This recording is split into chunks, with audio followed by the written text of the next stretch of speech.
O esforço, né, da criação, do desenvolvimento do programa que se chamou à época, né, das UPPs sociais, né, é um esforço que tem origem ali em meados de 2010, né, que se estende ali nos anos subsequentes, buscando responder a uma demanda que estava muito colocada naquele momento no Rio de Janeiro, né, que era sobre o que seriam passos seguintes e complementares ao papel que as UPPs vinham desempenhando naquele momento. É importante voltar no tempo, né, a gente viu um momento de muito êxito, de muito entusiasmo justificado em relação aos logros que as UPPs, chamadas Unidades de Polícia Pacificadora, vinham tendo como medidas para contenção, para reversão das dinâmicas de violência, sobretudo de letalidade violenta, de morte, de conflitos armados em regiões de favela, de comunidades do Rio de Janeiro, né? Aquilo era uma novidade vital, numa cidade que nas 2 décadas anteriores via os índices todos crescerem, e que se debatia numa coisa que era uma fala, olha, não, tem que subir, atirar, aprender a arrebentar, e que tipicamente gerava uma coisa voluntariosa, né? Quando não se amalgamando com dinâmicas de brutalidade, de corrupção policial, uma coisa que você vai lá, tem uma coisa mais ou menos pirotécnica, depois sai e tudo continua como era antes, né? E por outro lado, uma crítica a esse modelo que ia dizer, olha, a gente não precisa de polícia, o que a gente precisa é de reduzir desigualdades, enfrentar questões estruturais das desigualdades, das fissuras sociais urbanas da cidade, né? E o Rio tinha avançado naquele momento, olha, em ambientes como o que a gente tem no Rio, que nesse caso se parece com Medellín, acho que com muito poucas outras cidades do mundo, quer dizer, o problema ali não é só altos índices de violência e de crime, né, como muitas outras cidades têm. O problema é você ter fronteiras armadas muito bem delimitadas, com territórios controlados de maneira explícita por grupos criminosos. Então, não se trata de que se eu estiver ali no Complexo da Maré, ou na Rocinha, ou no Santa Marta, ou no Borel, ou no Salgueiro, eu nunca gosto de nomear, porque a gente pode aqui ficar 10 minutos nomeando lugares, né? Você vai ter altos índices de violência, mas se trata de que a gente chegar hoje, estamos aqui numa quarta-feira às 3 da tarde, e buscar acessar essas áreas, haverá garotos armados, né, demarcando o território, e você tem toda uma dinâmica de conflito armado que está associada a isso, né? Quando você tem isso, qualquer esforço de integração social urbana encontra um limite muito claro. O Favela Bairro foi um exemplo muito importante disso, né? Ele produz avanços de infraestrutura nas áreas que foi implantada durante os anos 90, início dos anos 2000, inequívoco. Se você olhar o antes e depois do ponto de vista da infraestrutura urbana, na grande maioria das áreas há um avanço muito nítido, mas ele tinha expectativa, como no seu paradigma de política urbana, de produzir integração na vida, né, no acesso ao mercado de trabalho, a espaços de convivência entre aquelas áreas e o seu entorno, né? Então, você tinha coisas de gerar acessibilidade, de gerar integração urbana, né?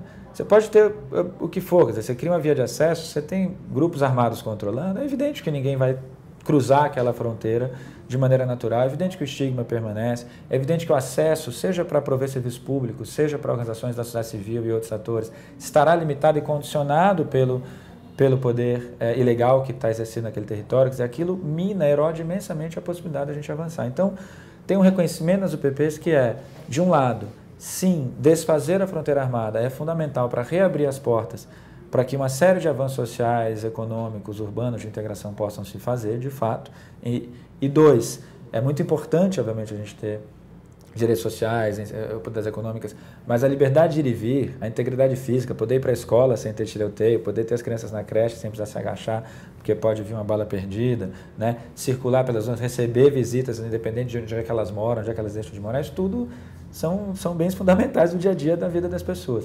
Então, que garantir isso é fundamental. E dois, que um bom modelo de intervenção e de presença policial para isso, assim como em outros bairros e outras áreas da cidade, é um recurso também fundamental para que isso possa acontecer. E o outro lado, a compreensão de que isso, né, aquela coisa não é sobretudo a força, é jeito, né? Isso não se faz entrando, trocando tiro, saindo, isso se faz entrando com credibilidade, né, dizendo, olha, eu vou e vou ficar, né? E naturalmente havia um refluxo, porque na hora em que você vê que aquilo é sério, não faz sentido para os criminosos encararem, porque de um jeito ou de outro você vai perder. Então foi surpreendente naquela época como era possível fazer aquelas ocupações sem banhos de sangue, né, como aconteceu. E dois, você tem que ficar lá e aí você vai para o modelo de policiamento de proximidade, de criação de confiança. Isso cria as bases para um ambiente em que você reduz essa incidência de conflitos armados e de mortes violentas a partir deles, né? Se olhar as áreas de UPPs, você tem várias áreas que passaram mais de alguns anos sem a incidência de mortes violentas, com outros problemas importantes de conflito de violência, como a cidade como um todo tem, né? De crime, de venda de drogas, de coisas, mas aí num dia a dia que é similar ao do conjunto da cidade. Você quebrou a coisa de ser um lugar onde tem tiroteio todo dia, tem morte violenta todo dia. Então isso é um salto e permite que você faça no dia a dia o trabalho regular de segurança enfrentando essas outras dinâmicas. Isso os UPPs conseguiram fazer, eu sempre gosto de dizer, a maior evidência desse êxito é o que acontece quando elas começam a se desfazer, a colapsar nos últimos anos. Quer dizer, a percepção de um retrocesso evidente demonstra por si só o quanto, ainda que com limites, havia sido possível avançar. Muito bem, esse avanço tinha sido feito e havia naquele momento que era bom, mas isso obviamente não é suficiente, né? A gente gostava de dizer no caso da UPP social, né, primeiro que o ponto de partida, ponto de chegada, não é simplesmente cidade pacificada, não pode ser, tem que ser cidade integrada, né? E isso ajuda a expandir para aquelas áreas, né, condições de ir e vir, de garantia de integridade física, de acesso a serviços públicos de segurança que não tinham e que outras áreas têm, então isso é bom, né? Mas a tarefa estará completa quando isso puder valer para todo o conjunto de serviços públicos, né? E as fronteiras da segregação urbana clássica possa estar desfeita. Então, o ponto de chegada tem que ser cidade integrada, o pacificado é parte disso e é a condição para isso no contexto que a gente vive no Rio, mas não é o fim da linha. E segundo, se não for integrada, no longo prazo pacificada não será, né? Aquilo só tem como se enraizar e ser sustentável se não tiver que estar para sempre nas costas de uma ocupação policial ostensiva, com saturação, que você tinha em áreas de PPs, muito mais policiais por habitante, muito menos habitantes por policial, do que em outras áreas. E claro, no curto prazo, isso pode fazer sentido, mas se for querer depender disso para sempre, nem você universaliza aquilo, nem aquilo pode ser duradouro, né? E aí a gente tem a tarefa ali, primeiro na Secretaria de Ciências Sociais e Direitos Humanos do Estado, mas depois no Instituto Pereira Passos, que de fato implementa o programa, né, de buscar desenhar uma estratégia disso, que não é uma estratégia de dizer, olha, agora faz um centro de cultura aqui, expande a coleta de lixo ali e cria clínicas da família acolá, né? Você precisa ter a estratégia de expansão relacionada a quais são as realidades e as demandas de cada área, de cada comunidade. Elas são diferentes, elas não começam do zero, não é verdade que o Estado é totalmente ausente. Então você vai ter áreas que têm acesso à creche, à educação infantil, mas não à saúde básica, né? Você vai ter áreas que têm a coleta de lixo implantada, mas não tem, enfim, um acesso a uma escola de ensino médio próxima. Você vai ter áreas que, enfim, têm o acesso à educação melhor encaminhado do ponto de vista, sempre do ponto de vista relativo, perfeito nunca será, mas quando a gente olha para o conjunto da cidade, está dentro ali do universo, mas não tem serviço de conservação urbana, de iluminação, enfim, você vai ter demandas variáveis também de infraestrutura urbana. Então, ali era um esforço de ter um ambiente de conhecimento no IPP que procurasse reunir as informações disponíveis sobre o estado de acesso de qualidade dos vários serviços públicos em cada uma da área, né, para a gente identificar demandas prioritárias.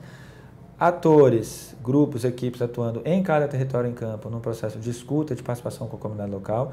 Há também um abismo histórico de ausência do Estado, e quando o Estado está lá, ou é com brutalidade, ou é com clientelismo, ou é com práticas, né, corruptas, espúrias, subterrâneas. Então, refazer confiança e criar uma relação de confiança, não só da polícia, mas do poder público com as comunidades de cada uma das áreas, e um processo compartilhado de identificação de prioridades e de avanço, é fundamental, né? De novo, com todos os limites que a gente tem, é algo que a gente vive pela cidade afora. Os bairros têm lá suas associações, né, seus canais de acesso de reivindicação ao poder público, né? Criar também essa condição de maneira qualificada era a chave.